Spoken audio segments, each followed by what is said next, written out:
നന്ദിപുലം പയ്യൂർക്കാവിൽ വെടിക്കെട്ട് നടക്കുന്ന സ്ഥലത്ത് ആനയെ തളച്ച സംഭവത്തിൽ ക്ഷേത്ര ഭാരവാഹികൾക്കെതിരെ വരന്തരപ്പള്ളി പോലീസ് കേസെടുത്തു.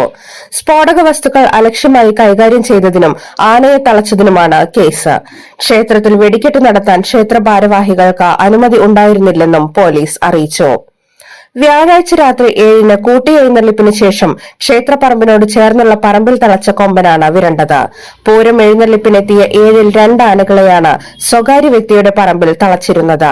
ഇതിൽ ഒരാനയെ വെടിക്കെട്ടിന്റെ അവസാനത്തെ കൂട്ടപ്പൊരിച്ചിൽ നടക്കുന്ന സ്ഥലത്തിന്റെ 10 മീറ്റർ മാത്രം അകലെയായിരുന്നു നിർത്തിയിരുന്നത്. വെടിക്കെട്ടിന്റെ ശബ്ദവും ചൂടും അസഹനീയമായതോടെ പിന്തിരിയാൻ ശ്രമിച്ച ആന പിറകിൽ നിന്ന പാപ്പാനെ പിൻകാലുകൊണ്ട് തട്ടിവീഴ്ത്തുകയായിരുന്നു. വെടിക്കെട്ട് കാണാൻ നിരവധി നാട്ടുകാർ എത്തിയ സമയത്താണ് ആന പിണങ്ങി തിരിഞ്ഞത്. വിരണ്ട കൊമ്പൻ ഓടാതിരുന്നതിനാൽ വലിയ അത്യാഹിതം ഒഴിവായി. സ്ഫോടക വസ്തുക്കൾ അലക്ഷ്യമായി കൈകാര്യം ചെയ്തതിനും ആനയെ സുരക്ഷിതമല്ലാതെ തളച്ചതിനുമാണ് കേസെടുത്തത്. കഴിഞ്ഞ മാസം കൊയിരാണ്ടി മണക്കുളങ്ങര ക്ഷേത്രോത്സവത്തിനിടെ ആനയിടഞ്ഞ് 3 പേർ മരിച്ചിരുന്നു.